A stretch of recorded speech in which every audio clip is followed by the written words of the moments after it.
Halo semua, kali ini aku akan membuat video katana lagi. Dan kali ini aku akan membuat video apa aja yang udah aku ganti atau udah diubah dari katana ini selama pemakaian 1,5 tahun.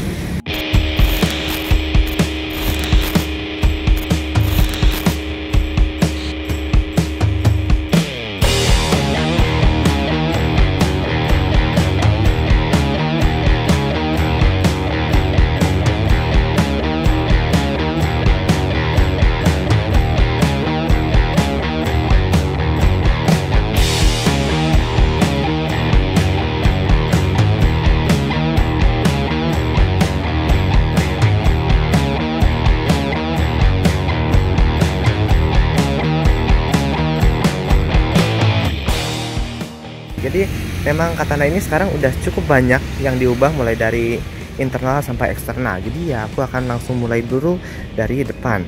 Sebenarnya bukan ubahan sih ini, ini kecelakaan karena ini wipernya hilang satu. Jadi wipernya itu ini ya, ininya tuh udah bermasalah nih ininya.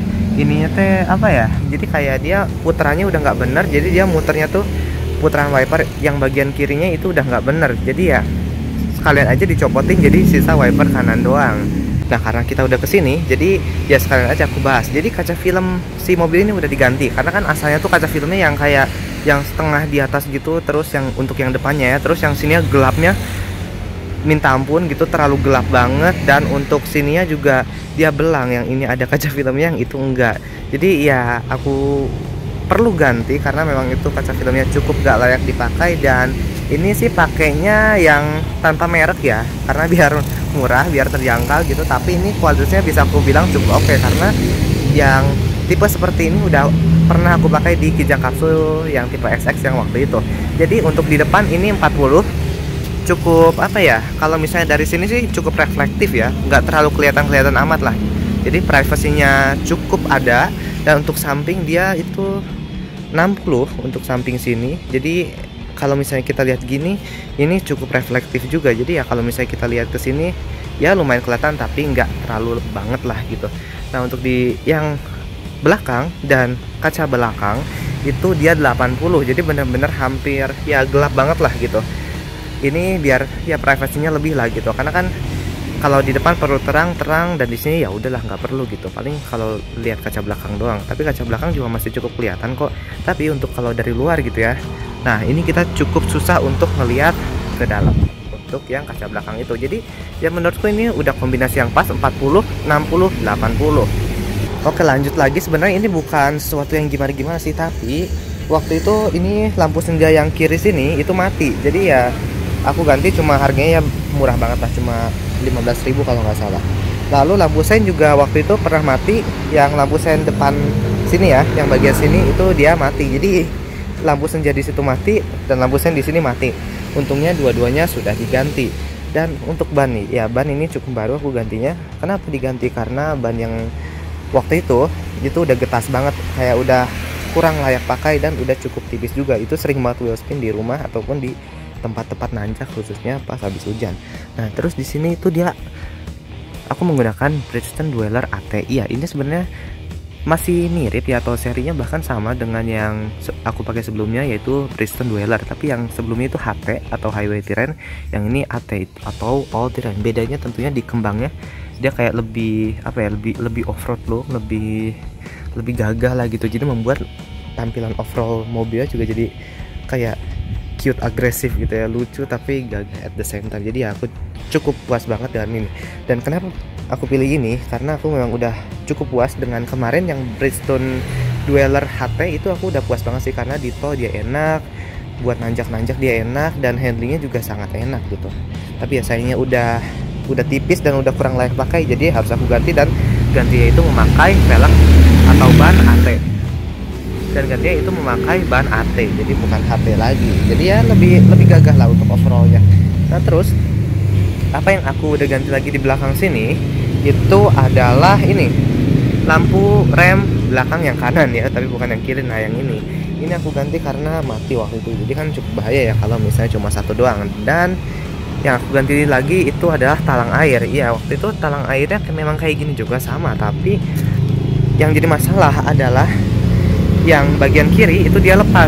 ini yang di bagian sini dia lepas, jadi ya terpaksa aku harus ganti seset. Itu agak mahal sih, 200 ya di toko offline di Bandung, bengkel aksesoris gitu.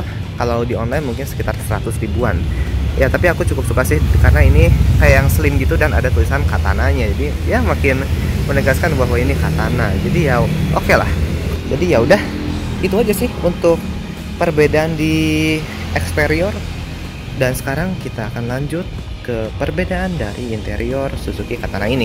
Nah, jadi yang pertama aku ganti adalah putaran kaca, karena putaran kacanya waktu itu sempat macet yang bagian driver. Lalu setelah itu lampu speedometer, ya lampu speedometer udah aku ganti juga. Kenapa? Karena nggak tahu kenapa waktu itu redup banget, nggak kelihatan gitu ininya gitu, cuma kelihatan pas bener-bener gelap. Nah kalau sekarang itu udah cukup terang, walaupun masih kayak nggak merata gitu sih terangnya, cuma ya nggak apa-apa lah, ini masih kelihatan gitu ya.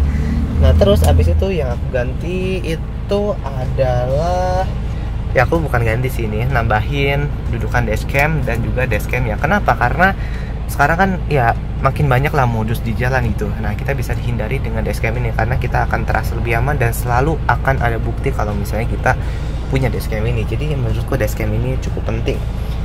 Selanjutnya itu adalah ini jam ini udah ada dari sebelumnya, cuma sebelumnya itu mati gitu ya jamnya. Nah sekarang udah nyala. Ini nggak tahu sih bawaan, tapi kayaknya bukan bawaan ya, ini pasangan owner sebelumnya. Tapi ya at least dia bagus lah jamnya gitu ya, cukup cocok dengan desain dari dashboardnya ini.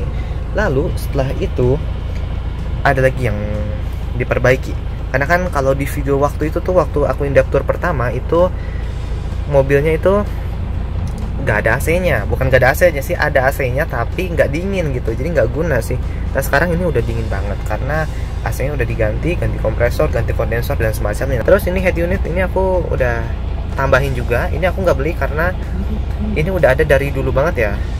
Ini zaman tahun 97 belinya, kalau nggak salah hampir 2 juta. Pada zaman itu mahal banget, 2 juta. Mungkin kalau dengan inflasi sekarang mungkin sekitar berapa ya, 3 juta, 4 juta. Pokoknya cukup mahal lah ini head unitnya. Dan sampai sekarang masih nyala kan, kebukti head unit ini durable banget dan masih bagus. Suaranya juga lumayan bagus. Dan ngomong-ngomong suara, speaker juga tambahan, karena sebelumnya itu kan nggak ada speaker ya. Nah speaker itu ada di kanan sana dan juga kiri sini gitu. Jadi di kanan kiri aja, dan memang dudukan speaker bawaannya tuh di situ ya gitu. Jadi ya speakernya merek Venom, dan udah aku pernah buatin juga sih videonya. Kalian bisa aja langsung tonton nanti setelah nonton video ini. Lanjut ke bagian sini. Bagian sini itu ada yang diganti karena ininya patah coy waktu itu. Ya ini kan tuh bisa dilihat beda ya, beda warna, beda tekstur nih. Kalau ini gini, hitamnya cukup pekat ya, tuh kayak gitu. Dan kalau misalnya ini seperti ini, agak sedikit abu-abu sih ya. Jadi ya itulah, ini ya murah lah, ini 20.000 30.000 nggak tahu lah, pokoknya murah aja. Nah terus apalagi yang hilang? Ini dia yang hilang. Ini ada sesuatu yang hilang di sini kan, karena dia kan sun visornya nggak bener gitu ya. Jadi kayak dia miring ke sini, terus ya udah nggak bener, jadi dicopotin aja gitu. Nggak penting gitu lah sun visor. Terus apalagi yang baru? Tentunya jok di belakang. Iya, jok di belakang sini adalah tambahan alias modifikasi. Aku udah pernah buatin videonya juga. Kalian kalau mau nonton boleh banget nonton abis video ini di link pojok kanan atas. Jadi joknya itu seperti ini ya. Aku kasih lihat detail singkatnya aja.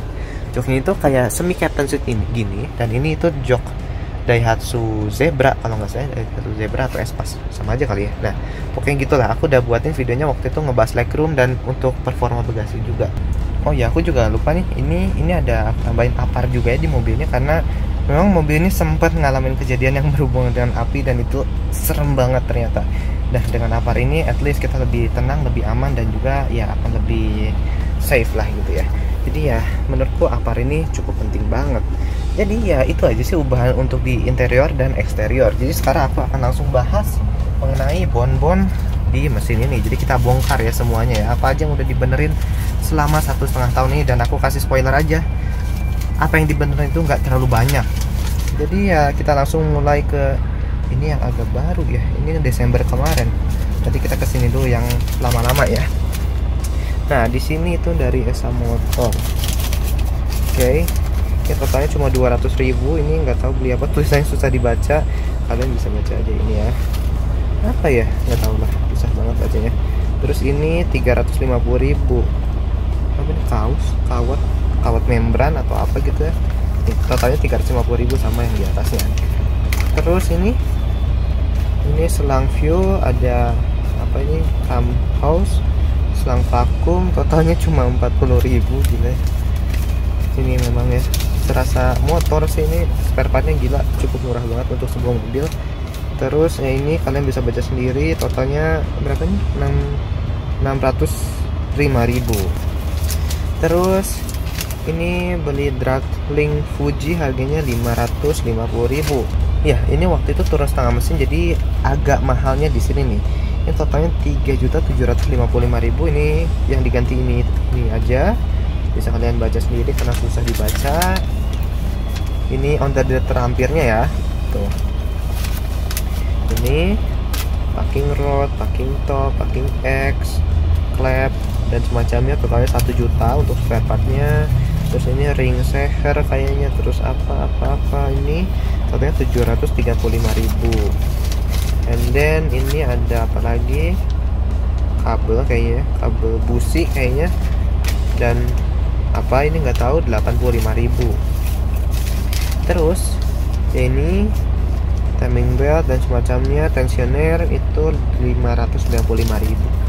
Jadi ya memang spare part mobil ini udah teruji murah ya si Katana ini. Jadi ya memang ya udahlah, kalau pakai Katana ini maintenance-nya cukup mudah dan cukup murah gitu. Jadi ya itu aja sih pemakaian aku selama 1 tahun lebih pakai si Katana ini dengan jarak lebih dari 12.000 ya.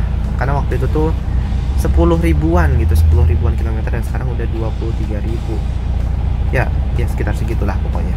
Jadi ya sekian aja video kali ini. Kalau misalnya kalian ada yang mau ditanyakan tentang Katana ini gitu, atau misalnya ada pendapat lain tentang Katana, atau mau cerita juga tentang Katana, boleh banget sampaikan aja di kolom komentar.